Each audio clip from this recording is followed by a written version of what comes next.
watching QTV this morning, and I'm Jennifer Sonko, and I'm here with my co-host Ibrahim Abalde and our usual newspaper review guest, Mr. Ade Drame. Thank you so much for joining us, gentlemen, and hope you had a good weekend. I did. Mainly relaxing one. Well, my weekend is only ever Sunday. Yes. So I've watched a lot of football, Africa Cup of Nations stuff. Some very interesting games. When you mention gentlemen, there is only one gentleman here. Who, me? Who? Okay. Yeah. Thank you. Thank you. For, I mean, thank you for giving me that accolade. Thank you for giving that. I didn't say that's you. Mr. I knew that's what you meant. I knew that's what you meant. Jenna, what happened? What are you eating? Are you eating kenke or are you eating something? I gained weight. I mean, what happened? I don't know. I gained weight, What's right? going on, girl? I don't know. Man. I think I'm just mentally... You You look like a Russian. contented. In Africa, we say, in West Africa, we say,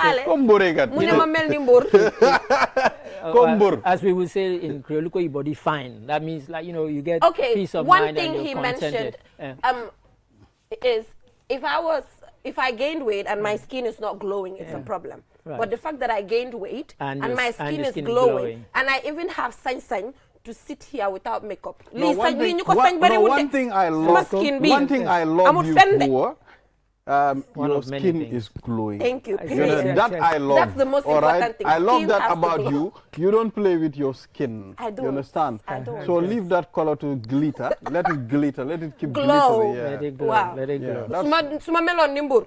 Suma skin bi mel ni bu mbur ma am problème waaye maa ngi mel ni mbur ba pare suma skin bi mel ni yaa ngi xool TV bi di ne mbur yi ñoom naka lañ mel. man xaw ma de xaw naa la daa xaw ma de di mbur. soo leen ko gisee ci yoon bi ngeen duma ko xale bu yabaate la. But anyway, the AFCON, let's talk about the AFCON, guys. Yeah. It was really, Mr. Ade, I was so heartbroken on Friday. I went to a restaurant to actually watch the game there because it was 8 p.m. It was late. You know, most of our colleagues weren't around. But I couldn't even watch it. I couldn't complete it. Yeah. When the goal got in, I'm like, I just started packing my things. I'm like, I'm gone. Like, We have to blame Gambian fans, not the coach. How, Mr. Ade? Now, Are we the one that did the fixture? Yes, the reason I say this is Gambian fans had been making a lot of noise leading up to the match. So what if they're Senegal? So what if they're number 2 team in Africa? So what if they are the defending champions? Let's go out there and attack them. Okay, we did. it didn't work. Albeit, if we'd been 11 against 11, might have been a different outcome. Yeah. But I think the coach gave in to all the noise that was coming from Gambia and Gambians, and he decided not to use his usual defensive and counter-attacking, tactics. And the bizarre thing was, he should have used those tactics against Guinea. He should have sent an attacking formation against Guinea. And yet, Guinea, which is a weaker team than Senegal, is the one he decided to adopt a defensive formation against. So that was kind of bizarre. Yeah. The Guinea game, you need to go out and win. And you know what? Yeah. When Minte came in, Yes. the moment Minte gets He lit there, up the yes, thing I don't know what's up with completely. Minte, but you know, Guys, the moment Minte gets into the field, Next you level. just see some electric something happening. Kid No, they is- played the he's- second half. He's fearless. The that second kid. half He was is better. fearless. Yeah, the But second half was way better than Too late. the first half. Too late, You because know. they were, they were then trying to make up. He should have started with an attacking Yeah, formation why didn't he against start Guinea. with Hamza Barry, Minte? Minte, Badamosi? Yeah, because that worked in the second half.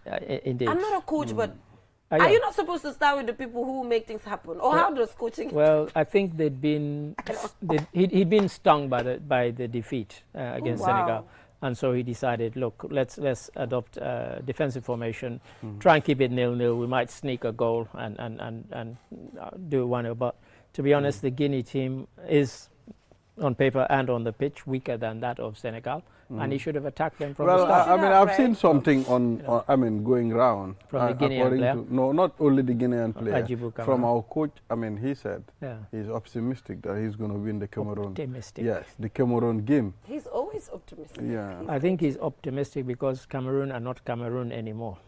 This current Yeah, Cameroon team something is wrong with Cameroon. I mean, I don't want to tempt fate, but they're not that the fearsome. 2023 But Mr. Cameroon. Ade, I don't like the remarks of Samuel Eto'o. I think, fine, you're the head of the FA, but you're not supposed to address your players like that, to the extent of even saying that you're questioning the nationality of your players. You know, that is extreme for me. Question the nationality or the patriotism or what? I don't know. He said that, like their nationality, like are they even Cameroonians based on the way they're playing? That was the question. That is what he said. Yeah, I mean, I think the coach is missing some important players.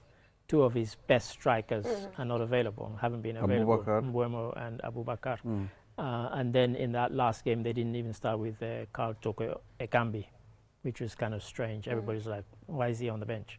So it's been quite curious. And of course, Eto'o is kind of feeling the pinch because he's getting a lot of criticism at home in Cameroon. And they're saying that the only reason he picked Rigobert Song as the head coach is because they were former teammates. Rigobert Song has not shown any tactical brilliance at all, really. And if it wasn't for his kind of force of personality, he would not be the coach of a team like Cameroon. He does not deserve to be their coach. You know, so their results have been quite poor. And yeah. Well, I mean, for me, when Guinea played Cameroon and at the first half Guinea got 1 goal, I was like, what is happening? Imagine Guinea playing Cameroon this level. I mean, it's really crazy. You know, AFCON is a strange thing. Going into this competition, you look at Morocco and how well they did in the World Cup. Everybody thought they'd come and blow everybody away. And yet they drew yesterday with DR Congo. I mean, we mustn't forget they haven't won this in over 40 years, AFCON. So, you know, teams do well outside. Let us don't forget, AFCON, we have an African code to deal with. Yes, we've not been dealing that's all right, with our but, code. you know, AFCON is important. It is important. I'll be reminded QCell is the official GSM partner.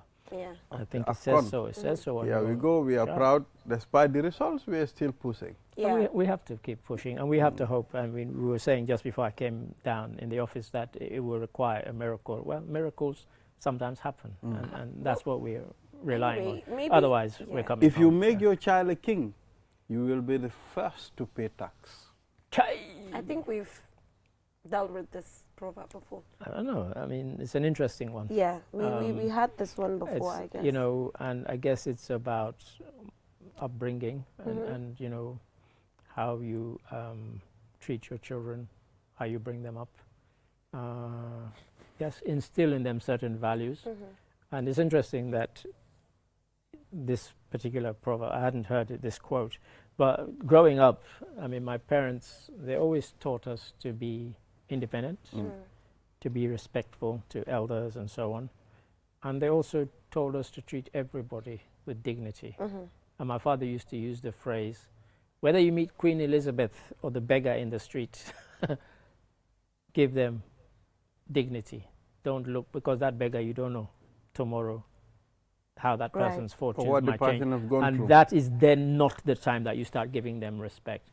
And so we kind of, all of us went through life with that kind of mindset and that philosophy. But regarding children, yes, I mean, I see some people who, they don't discipline their children. And then, you know, later on, they're the same ones who are going and crying, oh, my child is being charged with murder, with theft, and da-da-da.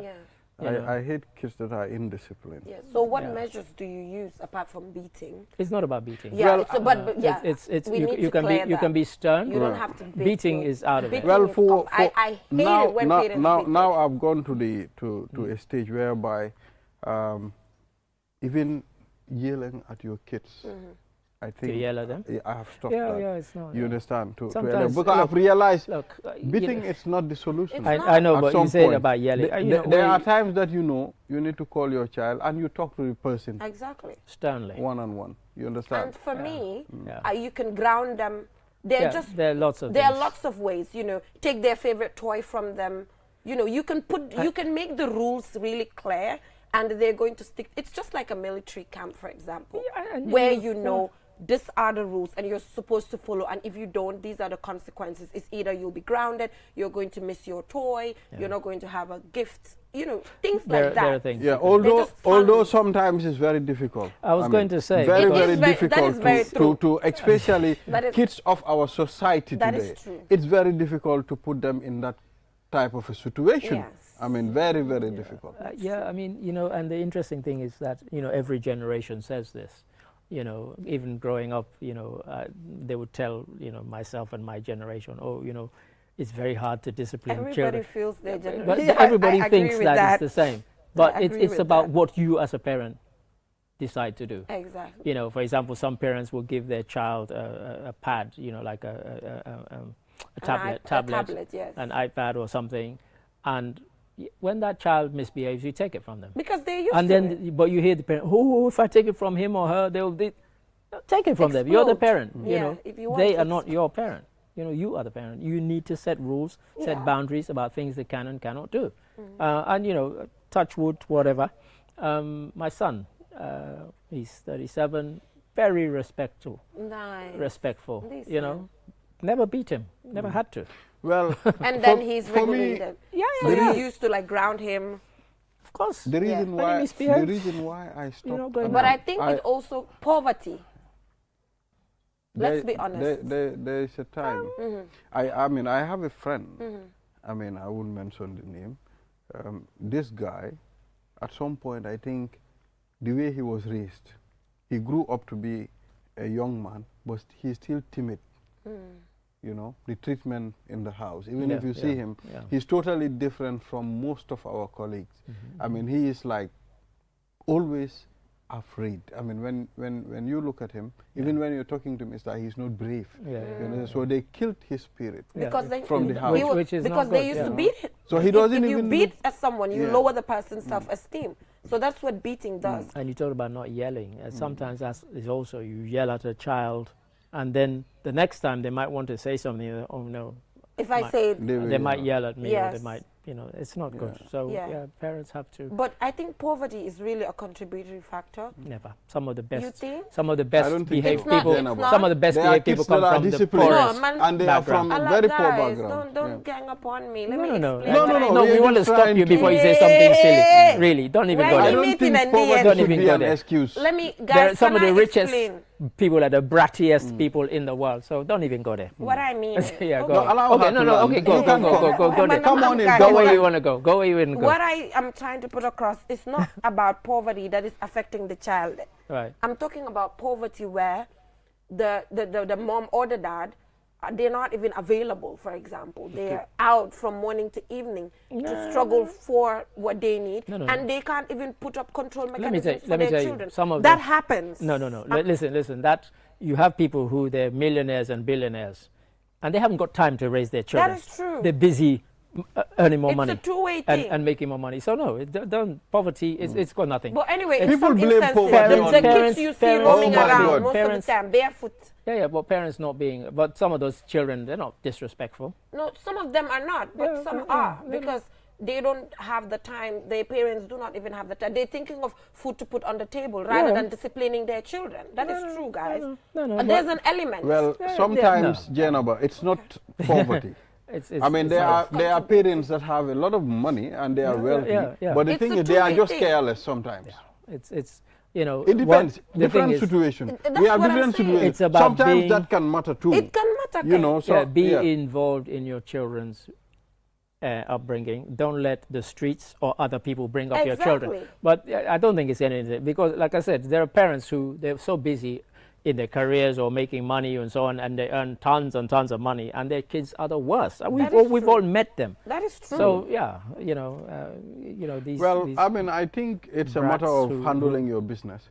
For me, at some point, I feel my kids, they feel shy of me. But you should not. They what? Yeah, they feel shy sometimes to do certain things.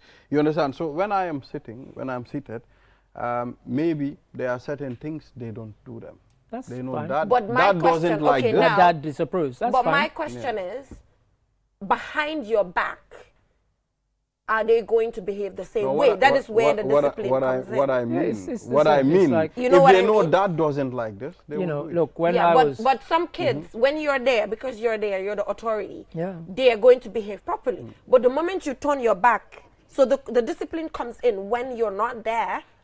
What do the kids do? For me, I believe in addressing my issues with my kids on the spot. You understand? Okay. At some point, my wife will tell me, I mean, The problem is you only talk to these kids. You don't take action. You just talk to them, you just talk to them. Kids, I hope you're not watching because I hope your kids are not watching. I mean, yeah, because they will know your strategy. You just expose your strategy. Thank God they are at the school at the moment. Yeah. they are not watching. Thank God this is repeated on YouTube. Before make sure to off the time. They'll go to bed. But anyway, I think beating is just not the solution. No, you don't have to. You don't have to beat. It never is. Although sometimes kids can drive you. They can almost they can drive you to a level whereby you almost feel like. But when you beat, it's because you have lost control of the situation. That's not safe. And that's not good. And so even when we were at school, I've said this many times, because I was quiet, but I was outspoken. Literally, if I heard my teacher say something wrong, I would correct the teacher. And of course, I would get beaten, even if I was correct. What? Yeah, because they were bullies, a lot of them. Lulu, we used to have that in our schools. Grade 6. But I would always stand my ground. The teacher used to beat us on our Botox. Can you imagine? And us. Like, right there. Yes, and us. And us. Like, that was too much. With a horse pipe. And you are a girl, maybe she's unhappy. I saw my period when I was in grade 6, for example, very early. So you don't even know what I'm up to. Maybe I'm on my period and you're beating me on. Like, I just don't get on your buttocks. What were they doing at the time? What was happening? I mean, by the time you guys came to school, I thought they had stopped all of that. I mean, in our day, it was one teacher hit me across the face. And he cut my ear and left a mark across my face. Sorry, Mr. Ali. And I just very quietly, I walked a Mr. Coca, if he's watching, if he's still alive. That's not funny. Mr. Why Coca. are you laughing? Mr. Coca. I can just imagine how Mr. Ali and because what had happened was, he had beaten me, he'd given me 6 on my hand for something. And as I walked back to my desk, I just went like that. He didn't like that, and he called me. He said, Darami, come here again. I know and that as feeling, I walked Mr. towards him with the cane, he just went whack. You know what happened there? Yeah. You know what happened there? Because you didn't cry. You know what I used to do, Mr. Adi? I never cried. I cry on top of my voice. Because they're going to feel like you didn't feel the pain. I know. So that was and the thing is, even when I felt it, what he did, even when I felt it, in fact, my classmates, they always tease me. They say, "Oh, the guy who doesn't cry." Trust me, no matter how many dozen you give me, you will never see me shed it. I'm not going to give you the satisfaction. Mr. Adi, have you ever been? That's why he added. Have you ever been laid on a table? Once. You were on a table? No. They hold your hand and during my primary school days, they wanted to do that to me during assembly. Mr. Faye. Can you imagine assembly? Man, Mr. Faye, I said, in fact, every Friday I don't go to school. So at some point they stop. Yes, when it's Thursday, and they will humiliate you in front of everybody. No, I said no. And when they lay you, because it's a skirt, your skirt will go up. And people will be laughing. People will see things under. No, it was just not right. Yeah, I'm happy that we've turned a new page, and human rights and children's rights is just out there, and we now understand it and know that we are not supposed to be. But at that time, so I'm afraid we will leave Mr. Ade. Yeah. Okay. At that time, you will see how kids were so attached to their education. The level of commitment to education was very high because you've known. I mean, if I don't get this right, my teacher is going to punish me. But it's not normal, Mr. Ade. For example, mental drill. Have you gone through mental drill? Timetable. Yeah, of course. You have to know 2 times daily. Right now, I don't need 2 times Lily. I have my phone. Our teacher will jump and tell you 9 times 5. From out of the blue. So what will you say? Mr. Eddie, no, this was wrong. No, we went to all that. No, we went to But that was to train you in such a way. No, sharpen your no, they're not training you. Just look at our grannies, our dads. I mean, these people, some of them stop at Form 6. Yeah. But when you look at the level of education, sometimes you can compare it with university graduates. And the other thing that they don't do anymore, I know I have to go soon, but the other thing they don't have anymore is that when I was at school, handwriting was something that you would get marked down if your handwriting was poor. That was still and I had some people in my class, their handwriting was beautiful. There was a guy called Saidu Bangura. I used to look at these guys I'm like, how do you do that? It was beautiful, his handwriting. I just used to marvel at his handwriting. It was like calligraphy. It really was. Absolutely stunning. I think even during our time, in primary school, you're taught like writing. No, there was honestly, a component. If I show you my dad's handwriting, he have a very good handwriting. And my parents, my grandparents, and I always wondered how I think I'll snap it and send it to you. We have such poor handwriting, because obviously they weren't as strict with us, even though they tried. It didn't quite work. So Ibrahim, really, you were never laid on a table? Never. I'm just thinking about it. Because they avoided I've it. never laid. Adi, I don't go to school on Fridays, so I mean, they wanted to do it to me. I think we dodged at some point. So I mean, they said if we are back, they'll punish us during the assembly. And Mr. Adi, you know a pipe, the pipe that they just run underneath for cables? The black one. Hose pipe. That's the one. You know, the dry one. The dry one. Where when they hit it on the boat, when they hit it during the cold season, you'll hear touch. Touch. Mr. Adi, it's good we're reflecting on these things. It's because for kids to know. It was sadism. No, we've gone through a lot. I mean, there was a vice principal. Look at Jennifer, she's comparing my time and her time. But I've gone through it as well. I've been through that. I mean, Mr. Adi, you know what my strategy was? Before you beat me, the people in block 6 they will hear me. They will form a delegation. The teachers, they will come.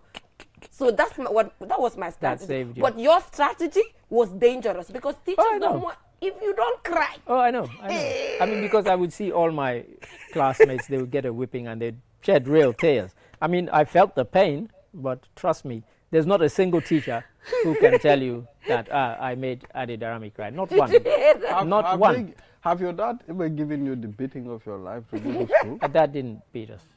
Okay. My dad never beat us. All right. I think that was the only time I was beaten. Your dad beat you before? For me to get to school. He beat you?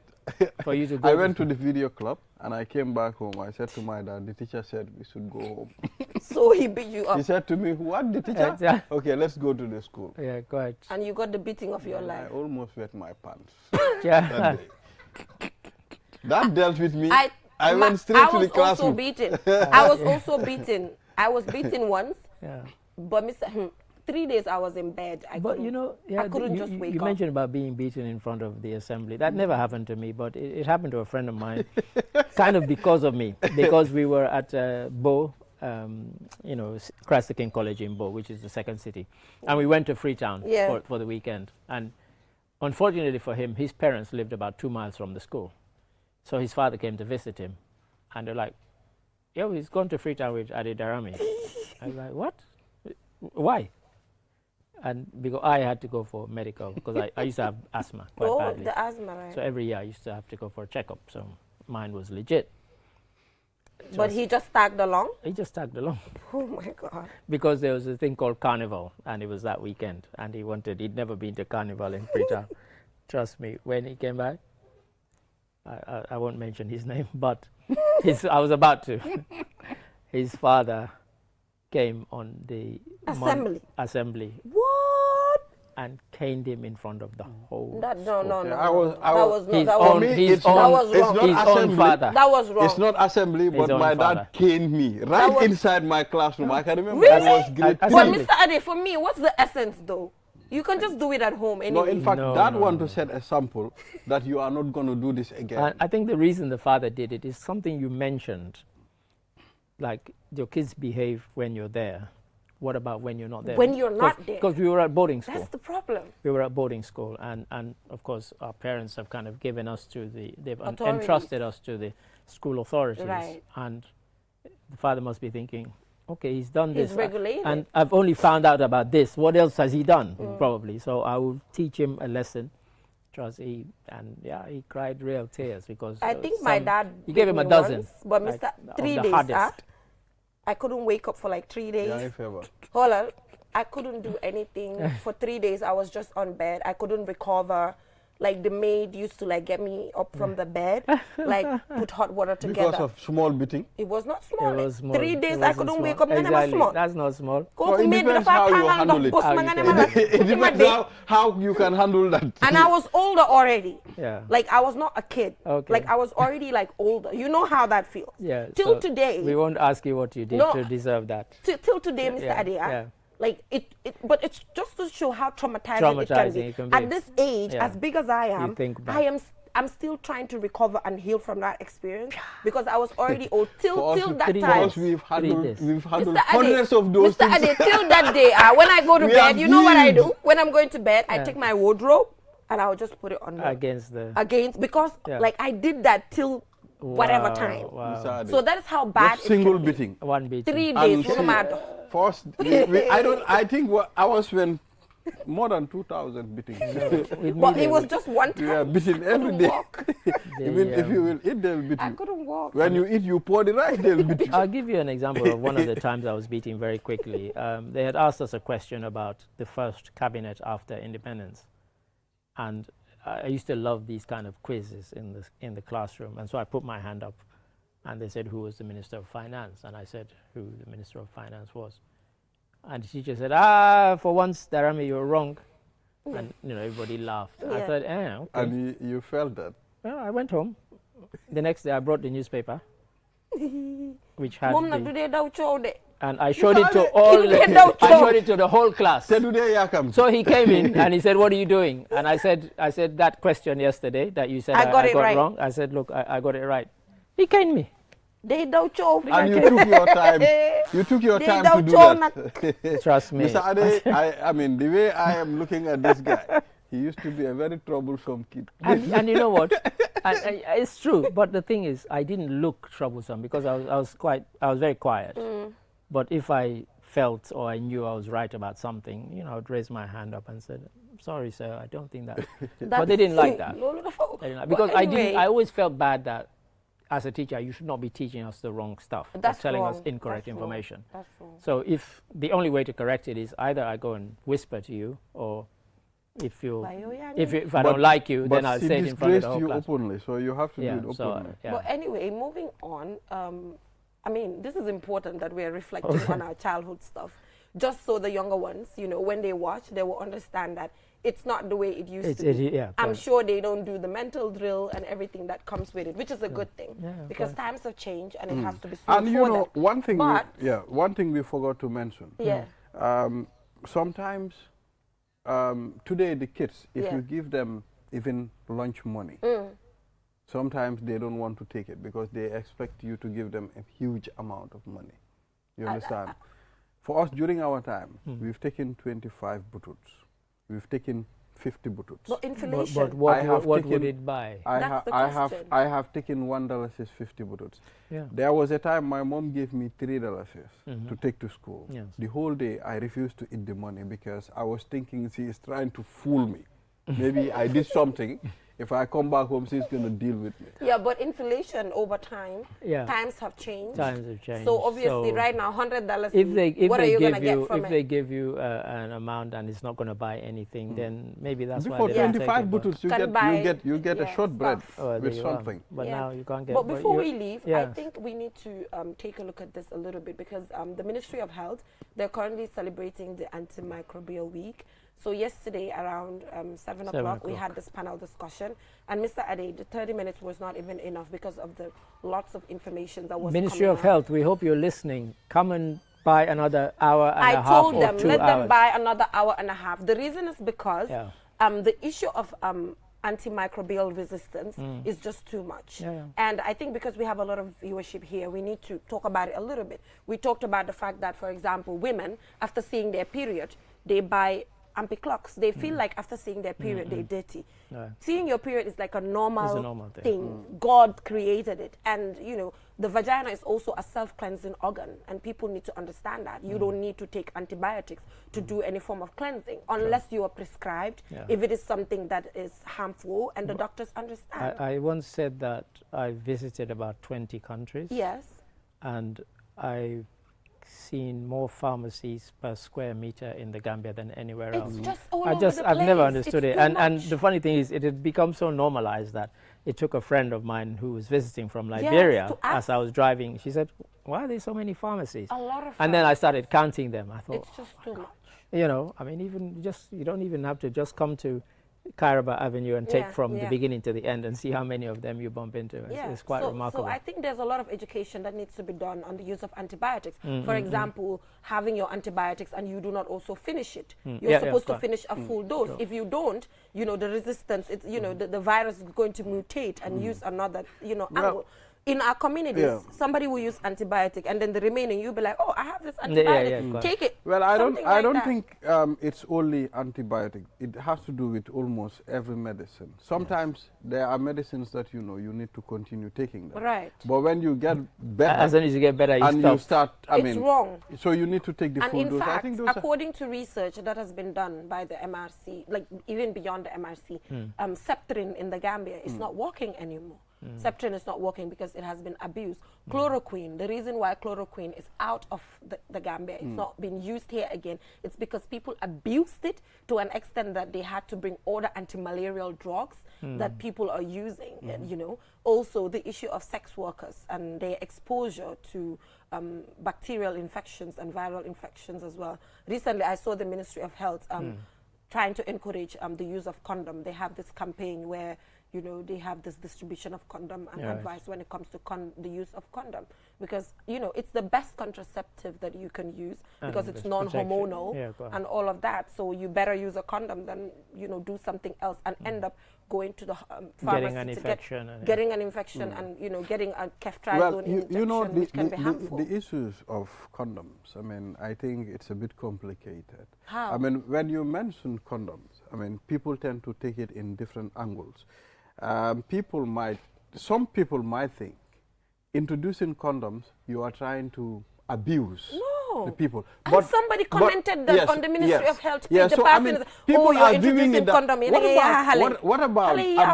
What about not using it and getting sick? Yeah, correct. You understand? So I think that angle too should be checked into. And Mr. Ade, you know, as far as you cannot resist from not doing it. Mr. Ade, I think there's I have to put this across. There's this kind of hypocritical behavior that I see in our communities, and it's very detrimental. Because when it was HIV Day, HIV and AIDS Day, at its height, we talked about the fact that there's a lot of HIV in the Gambia. The advocacy has gone down because the funding that used to come is not there anymore. There are a lot of people who are sick in our communities with HIV and they're spreading it. The use of a simple condom can prevent this. And you like it or not, kids going to school are active sexually. So it's a matter of us accepting that people are sexually active in the country, and then we prevent diseases. And I think I blame parents, because parents like to think their children shouldn't know about these things, and then one day your daughter comes and she's pregnant, or your son comes, he's got a sexually transmitted disease. And worst of all, and why? Because you as a parent never wanted to tell them about what they should and shouldn't do. And so parents, you're not helping your and child. Mr. Ade, you know what's worse? You know what's worse, Ibrahima? When the child gets pregnant and the child delivers, that same parent is going to take the child to the hospital to get a depot injection to not get pregnant again. So how about if that situation was solved prior, accepting that this is happening and you have no control over it at the end of the day. So the hypocrisy has to be put aside, and we accept that. Parents forget that they were young once. You see, hiding and doing it is wrong. You understand? But what about hiding it, doing it, and getting sick at the same time? And dying. And possibly dying. There are many wrongs here. So what about preventing? Maybe if you're to be wrong, be wrong 1 or 2 times. But if you're wrong the whole of your life and you end up getting sick and dying again, so that's another problem. You know, we've lived in a society whereby we are muffled not to talk about sex, not to talk about condoms, not to talk about, you know, all these things that have to do with sex. But you know, in some countries, in America, for example, you couldn't even mention things like condoms. You couldn't advertise them on TV or on radio. It's quite bizarre until fairly recently. That it's happening there. Ridiculous. If you it's very unfortunate. If you mention sex in my village, you know, they will call you and take a stick and hit Mr. your Ade, you know what is the solution and to hit this? your mouth. Okay, fine. Because they'll say you are abomination. Let's not mention the S word. For example, if we want to eradicate mentioning the word, you know what we should do? When a boy child is born, let the parents tell the boy child that when you're getting married, you have to be a virgin. Yeah. And the girl, when you're getting married, you have to be a virgin. Let the boy be a virgin and the girl be a virgin, and they get married a virgin. There will be no sickness. But you want the boy to be free and be doing what they want to do. Who disvirgins a girl? A boy. Yeah. It's simple logic. So let's educate our boy child. You are not supposed to do this. It's wrong. Our religion does not accept it. Well, I think culture does not accept I think it. we are touching a topic that is very broad. No, it's broad. We cannot finish talking about this topic. Because he does not want to accept what I'm saying. No, it's not that he doesn't want to accept it, but it is a broad topic. When your boy is born, tell the boy that It's religion does not accept it. Culture does not accept it. Don't do it. It's a deep Well, topic. I think it's communicated to everybody.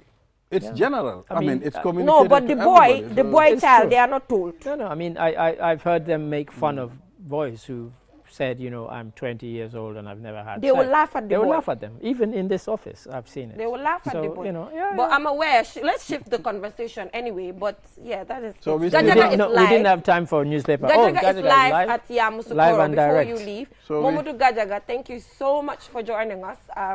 Give us an update in relation to what the place is that has happening been there. renamed by The Gambia. Gambia is playing Thank Cameroon you very on much, Friday. General Sonko. It's a pleasure to be here once again, giving you updates from Yamoussoukro about the Africa Cup of Nations, Côte d'Ivoire 2023.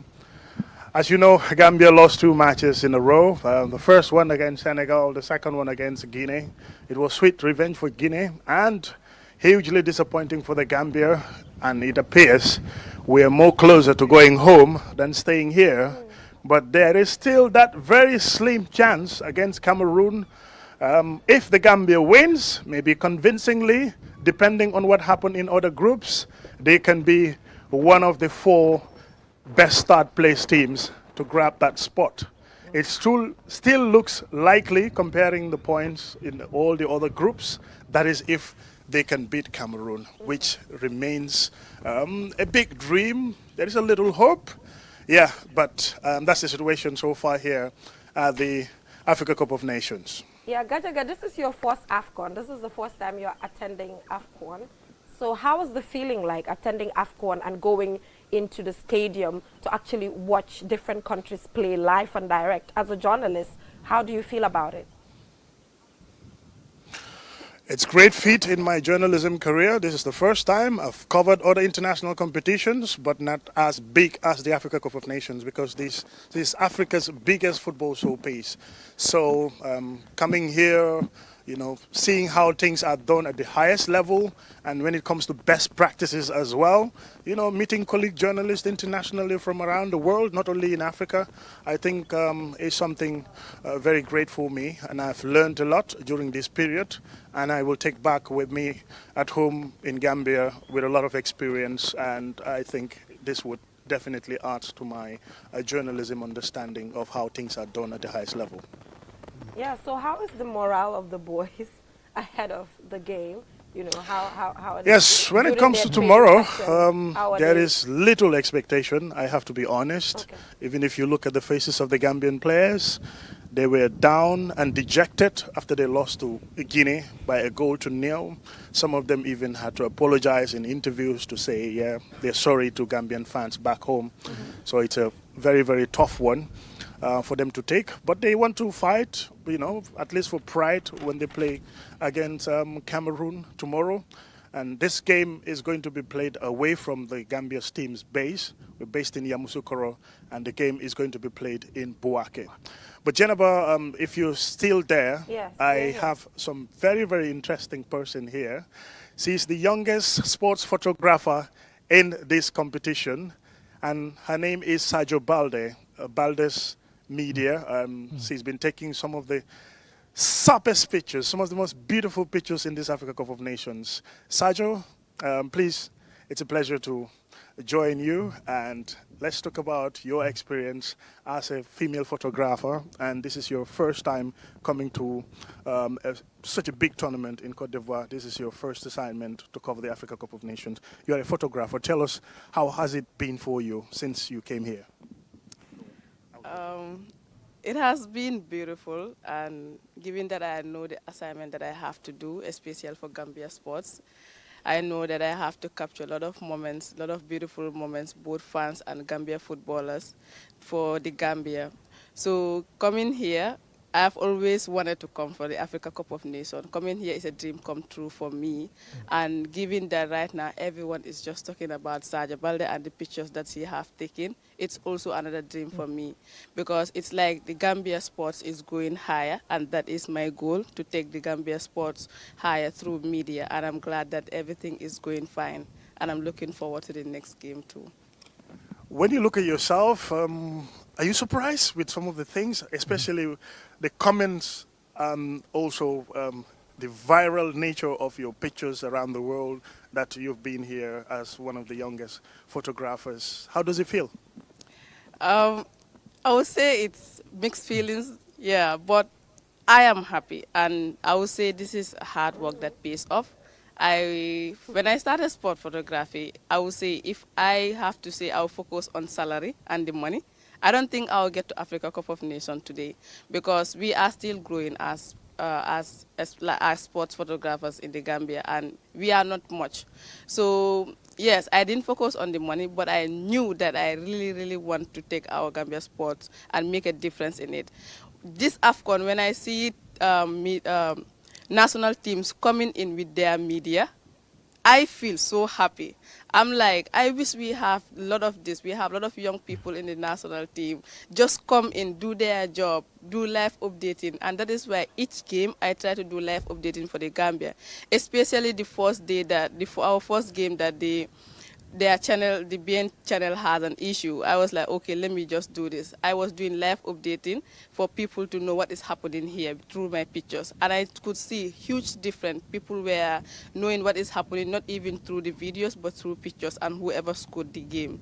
And to me, that is what makes me different from other photographers as well. Are there any favorite pictures that you've taken in this Africa Cup of Nations? I'm sure you were at all Gambian matches, but you also covered another game in Abidjan. Tell us about that. Okay, I went to Abidjan to cover the Ivory Coast and Nigeria game. The journey was not easy at all. I will tell the truth, but it was beautiful that I have to see Victor live, and yes, and that was beautiful. Victor, the Nigerian. The Nigerian captain, and also one of them who is playing in the same team with Cristiano Ronaldo, who is Fofana. And yes, at first when I was taking pictures of him, I didn't know him. I'm still learning to know players, but he was playing very well. And I kept telling myself, who is this guy? And I sent a picture to one of my friends. He was like, do you know this is a very big guy playing in the same place with Cristiano Ronaldo? I was like, you are kidding. So sometimes it's not like you have to know the person for you to know that they are performing well or they are your favorite players, but just their performance can tell that who they really are and where they are right now in their lives. And my other favorite picture is the captain, our national team captain. He played all his heart out our last game. And though I am still learning about football, but I know that he is really playing. So I took pictures of him with his reactions and posted it and just say who else is watching our captain, and I could see a lot of reactions in it. People were like, he is playing his heart out, and yeah, I was right about that part. Thank you very much, Sadio. It's a pleasure, and wish you all the best for the rest of the AFCON. Thank you, and I want to say thank you to all Gambians for supporting me, and I am seeing it a lot, and I am going to make you all proud, and I pray Gambia continue to stay here for our next activities that are happening. Thank you. Bye. Thank you very much. All That's right. Sadio Balde, for joining us. Media, talking about the Africa Cup of Nations, the experience as a sports photographer, taking some of those very beautiful pictures that you were seeing on your social media channel, Facebook, also on Instagram, as well as Twitter, which is now X, and other social media platforms. So that's been the update here so far, and later today we will have the Gambia team and also the Cameroon team at the stadium for the press conference, pre-match press conference, to give the final updates about their teams, the coaches, and also some of the players as well. So, back to you, and good luck to Gambia tomorrow against Cameroon. Can you hear me, Gajaga? Yeah, I think Gajaga can't get me, but He's we'll already just allow. signed off anyway. Yeah, we can just allow Gajaga to go. But thank you so much, Gajaga, for that brilliant update. So I'm afraid we're constrained with time. So Mr. Ade, thank you so much for joining us. Pleasure. Honestly, I really enjoyed this session today because, you know, it just gave us an opportunity to just reflect on so many things. And sometimes you have to reflect on things just for people to know where what you've been through. What you've gone through. People need to know just so they know that it's not all rosy to reach where you are. You have definitely. to. Sometimes like Mr. Ade not refusing to cry, for example. You know, people might not understand the journey. They might not, right? They might see Mr. Ade and want to be Ade. Yeah, but they don't know he had to go through stuff. But you know, it's had his downside too. When my mother died, even though I have a brother who's older than me, he said, "You have to do the eulogy." I said, "Why?" Oh, he said, "Because," he said, "You won't cry." Oh wow! But thank you so much, Mr. Ade. We'll go for a short break and we'll be right back.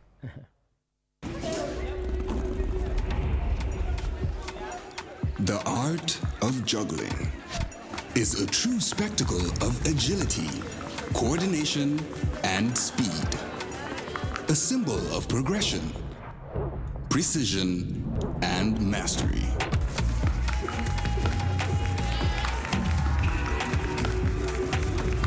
"5G speed is like having the juggler in your pocket.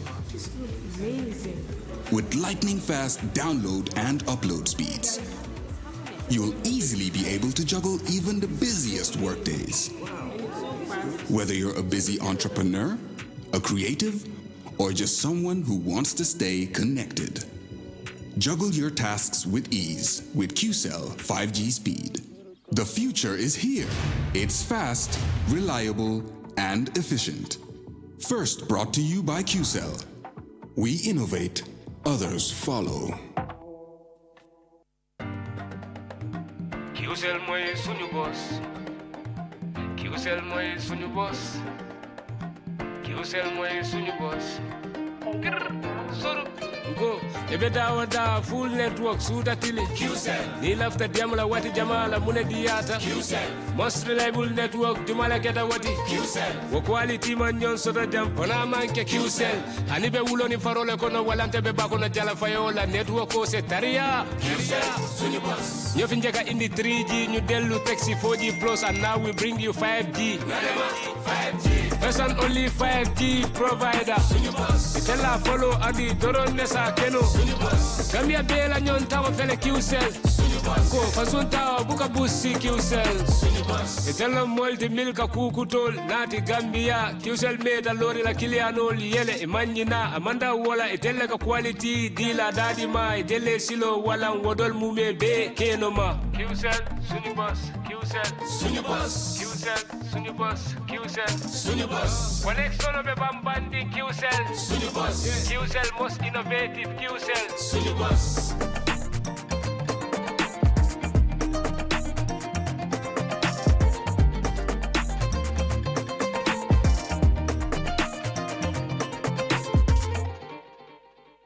The future is now with QCell's 5G network. Experience speeds like never before with our new 5G Rocket Fixed Internet plan. Get speeds from 10 Mbps to 100 Mbps. Your 5G-enabled device. Walk into QCell headquarters to get one of our 5G routers and experience the true feeling of 5G. Only with QCell. QCell brings you the future. Tech, innovation, incredible speed. The future is now. For more information, call our customer care on 111. QCell, suñu boss. We innovate, others follow. Terms and conditions apply. QCell brings you the future with our ultimate bundles. Enjoy the best voice and data bundle plans in one package. Get unlimited data packages with flexible validity and enjoy what true internet feels like. Get 30 minutes of on-net and off-net calls with 5 gigabytes of data for just $350. Or get bigger bundle packages from 10 gigabytes to 20 gigabytes with over 100 on-net and off-net voice calls and enjoy the fastest internet speed in the Gambia. You can also buy 1-day, 3-day or even 7-day packages and enjoy unlimited data bundles with uncapped speeds. Just dial *343# today and experience the limitless capabilities of the QCell network. *343# should be your favorite code to dial now. For more information, call our customer care on 111. QCell. We innovate, others follow. Step into the Espas Motors showroom for your luxurious name brand.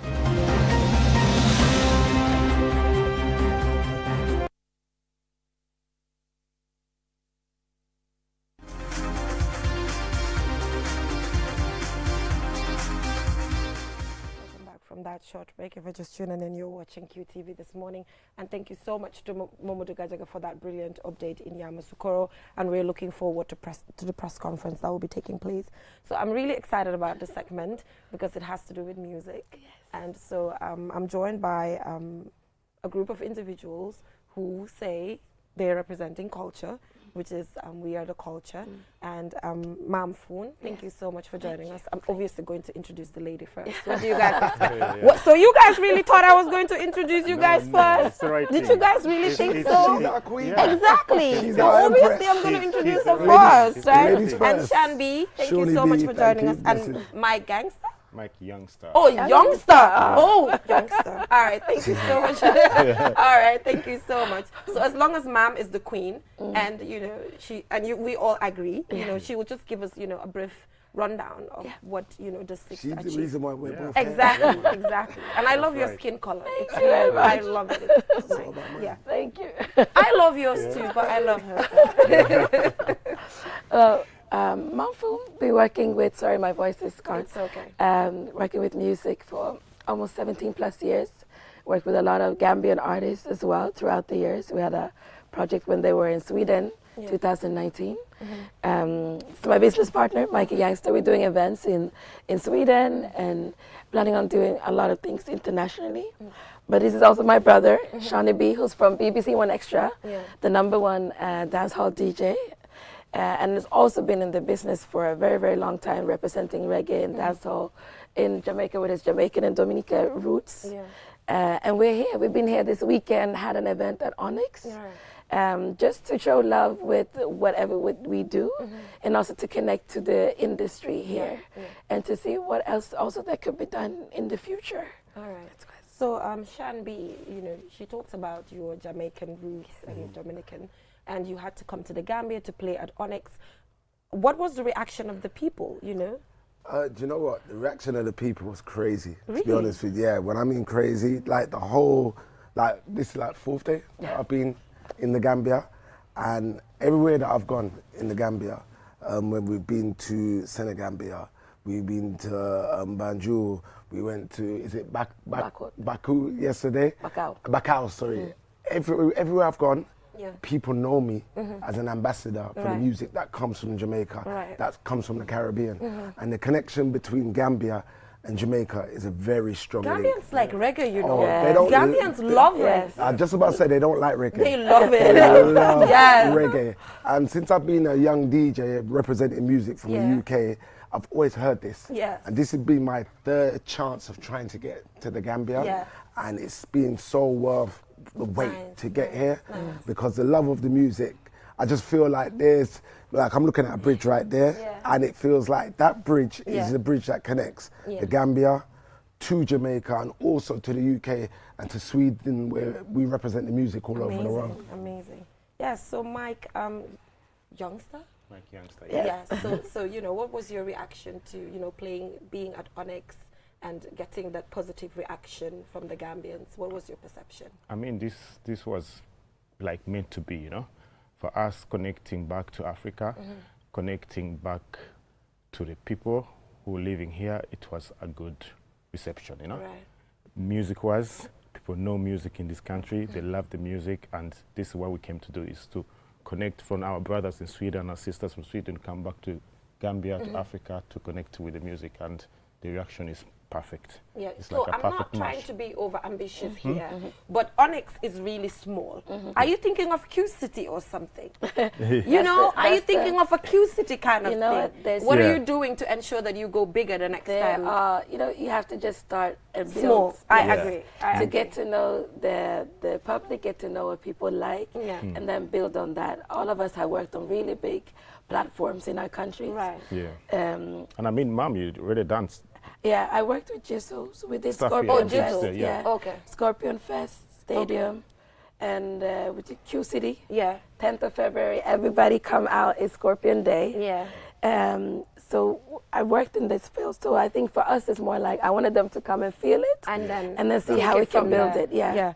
So Mike, how do you see the Gambian music industry? When I say that, I mean the artists themselves. How do you see the Gambian? Because previous years, an artist couldn't even feel up Q City, for example, and now we've seen that transitioning. So how do you see it, and how do you think we can take it further? I mean, what I've seen, Gambia love music, and I've been following Gambia for a long time. Right. I'm born in Uganda, but I live in Sweden, and I have a good connection with Gambians in Sweden. So from day one, for a long time ago, people would tell Mike, you have to go to Gambia, we have to start doing stuff in Gambia, you have to bring artists in Gambia.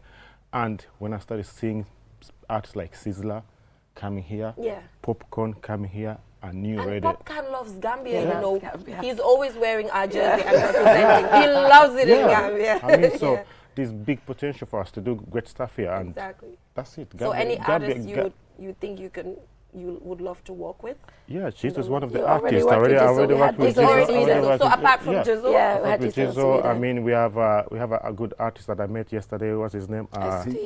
T Small. Is a wicked artist. The man has a foundation in reggae and dancehall, and the way he was toasting, the way he was making his music sounds perfect. So any young artist who's out there out here in Gambia wants to work with us, we're on Instagram. Just connect with us. We are ready to work with young artists from the Gambia. Yeah, that's what I'm doing today. Because what I do for BBC Radio is to go to Jamaica every year. I'm literally getting ready to go to Jamaica this year in February. Every year we do it in February, and when I go to Jamaica in February, we do interviews, we do freestyle sessions, live bands, all this stuff, and it spreads the music around the world. This is why Gambia knows me. They say, Shoni, we see you on BBC One Extra. Yes. So now, today, me being here in the streets of Gambia, I'm going to be doing a freestyling session with ST. I'm going to be doing a freestyle with Jizzle as well. Yesterday we did T Smalls out on the beach, and this is about spreading the music. Rather than Popcorn just coming here and getting the love from Gambia, I can come here and take the music from Gambia and bring it back home and spread it to the Caribbean as well. It's so sad how our music, sometimes it's just in our own borders, and we can't sell it out there, even though the music is really good. Can I tell you? Yes. Can I tell you? Yeah. Music from the continent of Africa is massive right now. Like, this is the culture, this is the music that is winning right now. And Gambia is involved in that as well. So I think it's just for the Gambian artists to really start reaching out even more and pushing doing the right collaboration. Connecting with Europe or connecting to other countries is so important, because this is how the music works. Jizzle needs to connect with like a UK artist, work with a UK artist. And we need to connect. Exactly. We too in Europe need to connect with Gambian artists. And Jizzle, has that vibe. Jizzle's songs, you can export it. He did Reggae Summer Jam. He has those. He did Reggae Summer Jam in Germany last year. He's been on the African list on BBC One Extra as well with Etu. So he's getting there. He's getting exposure, but it takes a process, and you need to put in hard work as well. Yes. Trust the process. So are we having a freestyle on here? No, not today. I don't sing. But we could have done a a DJ kind of thing. She used to sing. Mom, you used to? That was a long time ago. Let's not talk about it. She was singing yesterday. She's running away. That's why she lost her voice. So when next time we come back, you should bring the thing, the DJ thing. He's going to do a TV session. We'll bring some artists up here and we'll do a session. Exactly. But it's really good to have you here. And the fact that it's more of representing our culture. And I really love Jamaica. I think Jamaica is so chill. Have you been to Jamaica before? I've never been to Jamaica before. It's time, right? It's time. I love I like the vibe, the free vibe. You're going to feel at home. Just like the jollof is just like rice and peas. Was it beneche? The beneche is like rice and peas with fried fish, escovitch, with some salad on the side. Nice. It's the exact but we have same the best jollof. Gambia has the best jollof. I'm not arguing. Well, no, I'm not arguing. I'm just reminding you. This is jollof. You agree. I'm just reminding you. We have. Yes. It's called jollof, and I agree. agree. You agree, you Yeah. see. I have Kenyan friends, I Yeah. have Ghanaian friends. And he's from and Uganda, Gambian and he friends. agrees that we have the best jollof. So we have the best jollof. We don't need to discuss Thank you this so anymore. much. It's the Yes, best. but thank you so much for joining us on the program. Yeah. And we are looking forward to bigger projects that you'll be doing in the Gambia. Yes. It's a very open country. Everybody's nice, and I'm happy that you've already realized that. Can I just say Wagwan? Wagwan. Represent for Wagwan. Jamaican, Wagwan. Wagwan. Selassie. Thank you so much. Looking forward to another session in the future. We'll just go for a short break and we'll be right back. Don't go anywhere. Step into the Espas Motors showroom for your luxurious name brand vehicle. Located along the Bertil Harding Highway, Espas Motors is the Gambia's authorized dealer for Chery, Kia, Ford, and now we bring you the new Peugeot model 3008 SUV. 18-inch alloy wheels, 216 inches high ground clearance, keyless entry system, start and stop button, rear parking assistance system, reverse camera, adaptive cruise control with speed limit, LED daytime running lights, front and side airbags, 8-inch HD touchscreen. Not to forget our exquisite Peugeot Landtrek double cabin pickup with 2.1-liter diesel engine, 6-speed manual transmission 4x4, hill descent control, LED daytime running lights. Espas Motors, the authorized dealer for Peugeot. Visit us today or call us on 35-2222 or 353-4444. Looking for the perfect place to promote your product or place your advert? Look no further than QTV. We are the premier destination for businesses looking to connect with Gambian audiences and beyond. At QTV, we offer a variety of advertising solutions to suit your needs and budget. With our diverse range of programming, you can be sure that your ad will reach a broad and engaged audience. From our popular news broadcast to our exciting music and entertainment programming, QTV has something for everyone. QTV, the premier destination for advertising in the Gambia. Contact us today and let us help you reach your audience.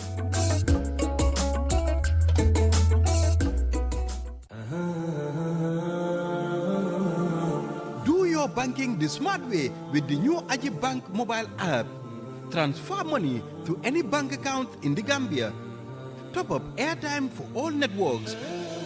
Pay utility bills. Check your account balance and view mini statements. Request for ATM cards. Request for checkbooks and more in a single touch. So,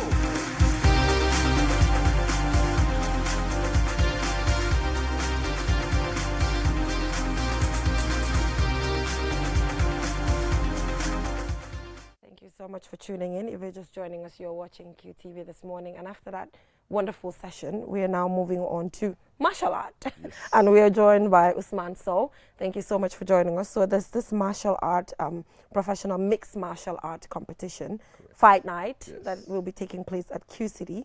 And I'm looking forward to it. Yeah. I don't know if I'm supposed to register or not. You should. I'm still contemplating. I'm like, should I register for this mixed martial art? You definitely Why should I register? First of all, it's going to be an event to remember, a night to remember, a new thing in the Gambia. Yeah.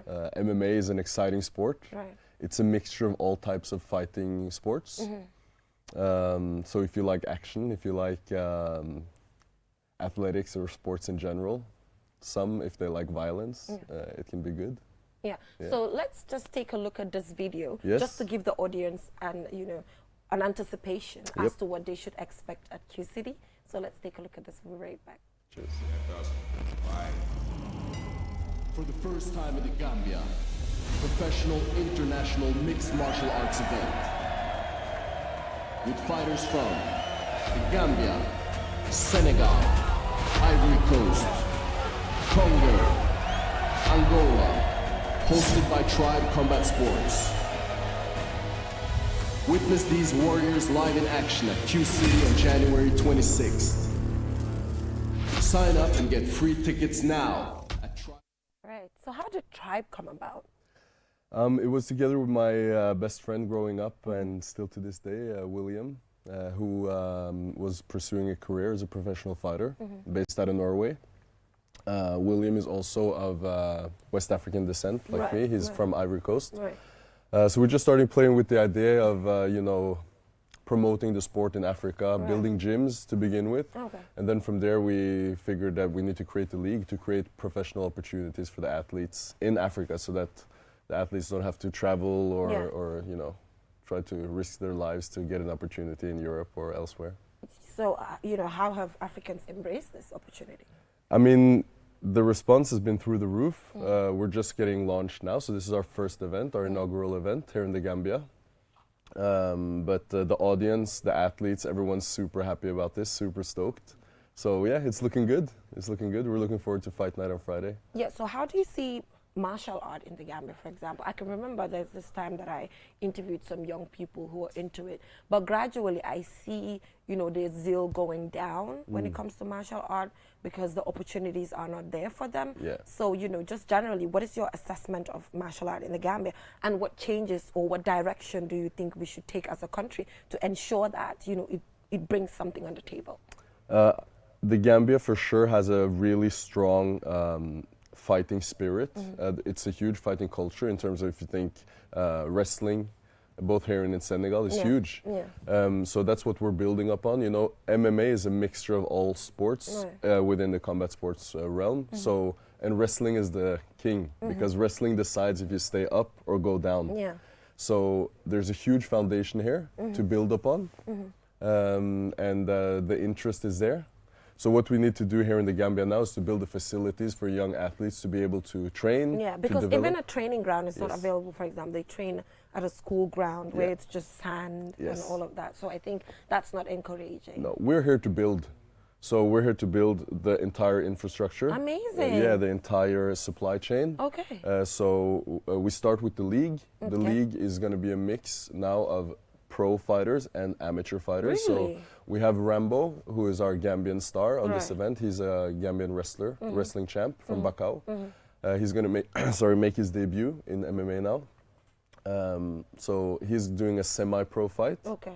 And our vision is to have both a pro league and an amateur league, and then also build the grassroots with gyms and training facilities. So who's funding this? Where's the money coming from? The money for now is coming from Norway. Nice. So the founding team we've emptied our pockets for years. We've worked with this for 5-6 years now, up to this point.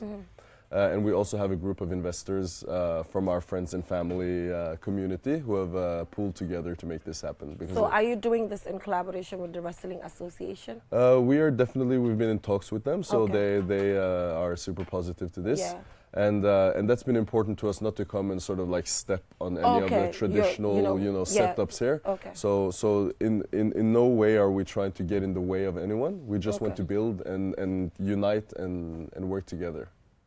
So I'm aware that you have an amazing partnership with QTV. Yes. And QTV will be filming the program. Definitely. How excited are you? Because at the end of the day, it's about somebody back in Soma watching that this is happening. Yes, I mean, I'm super excited. As I said, we've been working on this for 5-6 years. We've been in talks with QTV for at least 4 years now. Really? I think. Yeah, something like that. That is how long it took to get a partnership? No. The partnership has been set, but just to get everything in place. I mean, we've been flying in team from Scandinavia, the States. We have the best content creators in the world that work with the biggest superstars globally. We have a full team from Scandinavia. We have fighters coming in from all over Africa. So it's quite the operation. Yeah, but you reached out to the right television station. Definitely. Because we're the biggest. Definitely. And we are happy to work with those content creators, those individuals, to ensure that our team also learns from them and they will get to learn from us as well. Exactly. So women, how involved are women in this martial arts?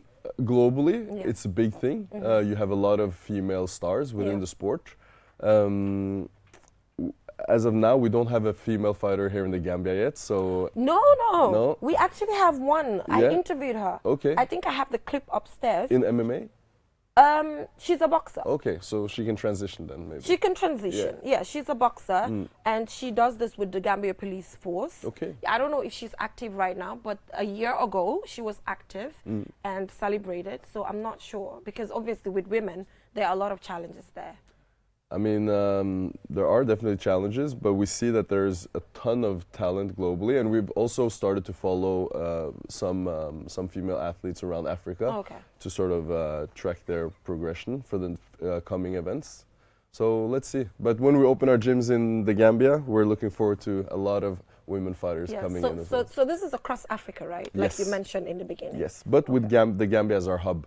Okay, the Gambia is the hub now. Yeah. So this will be happening yearly? More than yearly, actually. Nice. We're looking at 3 events this year, and then up to 10, 15 events. Yeah, so are you looking for decentralization? Maybe up country and all of that, or is it just going to be the Greater Banjul area? To begin with, it's going to be the Greater Banjul area, but then of course we want to cover the whole country in terms of training facilities and access to the sport.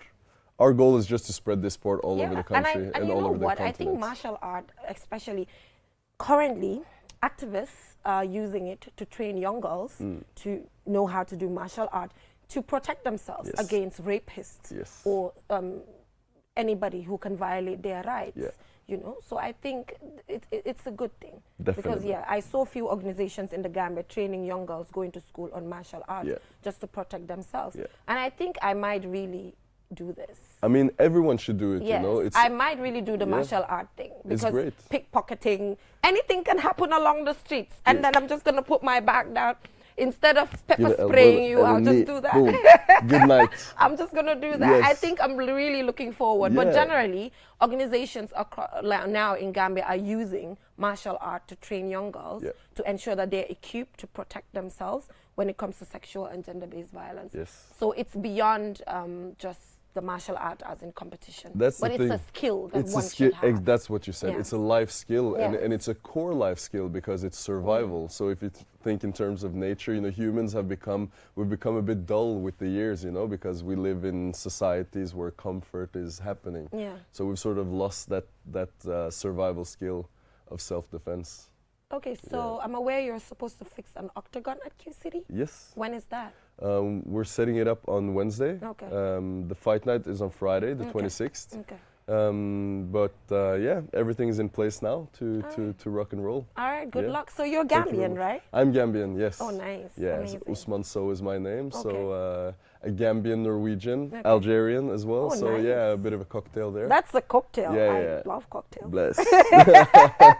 Well, thank you so much. Thank you very so much. So up next, we'll just go for a short break, and when we come back, we'll head right onto the click segment. Thank you so much for watching.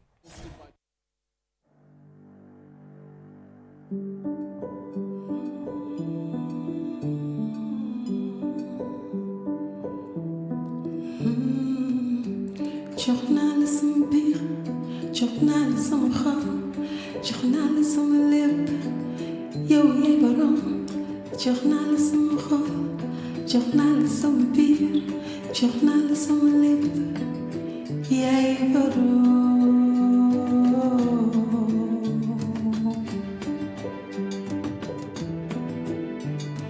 dama dem àndatuma sama sago xawma lii lu mu doon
Journalism biir journalism xol journalism lépp yow yaay borom journalism xol journalism biir journalism lépp yaay borom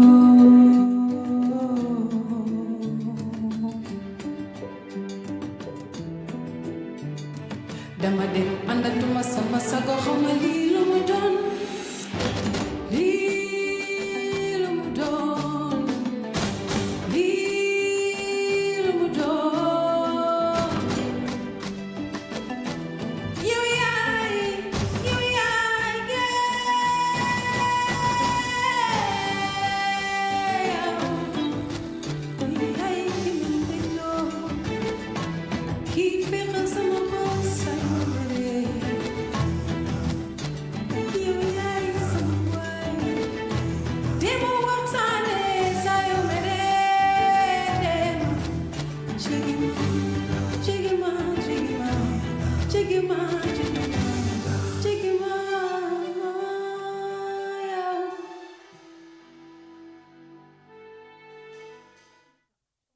Welcome back from that short break. If you're just tuning in, you're watching QTV this morning.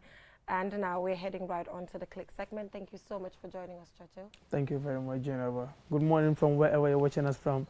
This is the Click segment with your man right here, Churchill Ballet, and I'm proud to be here. Of course, I'm not here alone. I'm here with my amazing guest, Lena.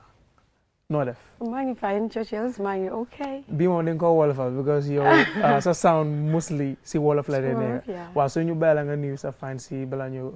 Yeah, maa ngi nuyu képp ki nga xamante ne yaa ngi seetaan this morning live at QTV man la seen xarit seen artiste seen soppe Lena bi. Waaw Lena ko xam Lena bu baax a baax di nga xam ne Lena amoon na a very viral song with Viper. Understand man. Foofu laa la xamee sax ak ñu bëri fanaa foofu lañ la xamee. So let's talk about that collaboration. Naka la ñëwee and how did you feel about that? Yeah, I feel great about the collaboration because xamuloo ban collaboration moo la taal xamoo ban collaboration la nit ñi di appreciate and the collaboration with Viper tamit dafa def lu bëri ci suma carrière. Because ni nga ko waxee ñu bëri si loolu la ñu xamee Lena. There is a lot of places su ma fa demee sax I have to freestyle Amore. Pour ñu mën a xam ne kii mooy Lena kon kii la kii moo ko way you know and that was great collaboration bi ni mu ñëwee Viper did the song then they thought about Lena ñu woo ma Shy Boy then that's how I went to the studio talk start play affaire si di daw suma bopp rek then I created something. So boobu noonu mën nañoo wax ne baat bi moo gën boobu la nit ñi gën a xam dan jëmma bi si boppam. Because even man suma boppa sax fanaa man baat bi laa gën a xamee because it was all over radio ku nekk mu ngi ko play. Understand so after loolu noonu comme yan artist ñoo reach out to yow pour liggéey ak yow. Yeah bëri na after loolu I have a lot of artists from here from outside ñu bëgg a liggéey ak man some dañuy bëgg ma jàppale leen si hook bi. Some dañuy bëgg ñu def collaboration and some will just want me to write something for them. Pour ñu mën a def ci seen sound. Okay.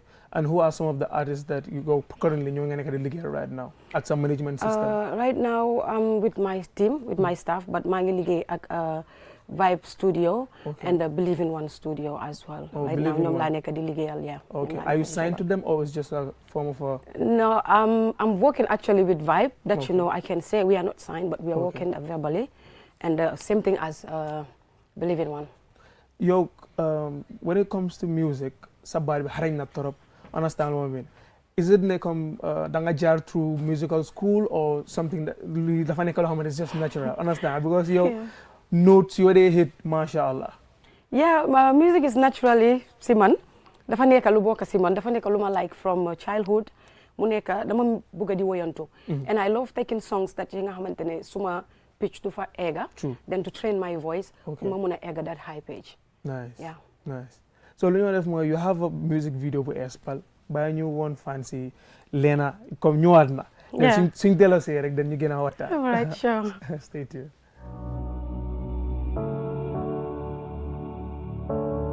Believe in one music.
Believe in yourself, you can move any mountain. yourself. Just keep pushing harder. Better will surely come. You know you're the fighter. Don't ever lose your hope. Go through that fire. Keep the faith so tight. You are the fighter.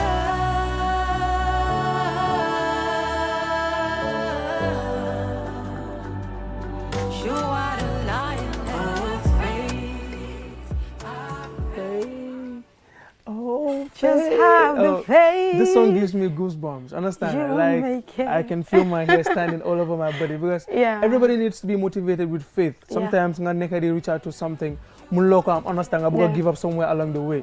So the song speaks for itself. Understand what I mean? But let's go straight into your newly released EP. Let's talk about it because I'm sure this song is part of that EP. Yeah, this is the title of the song. The EP itself. The song, the EP itself, My Faith, just to show everybody ne si lo munti neka ak lo neka di def, you just have to believe in yourself. You just have to have that faith because nit mu ngi def dara, nit a ngi talk, they don't like what you're doing. Some will just try to push you away to make you give up, you know, to just show them that I've been through a lot, but I've never given up.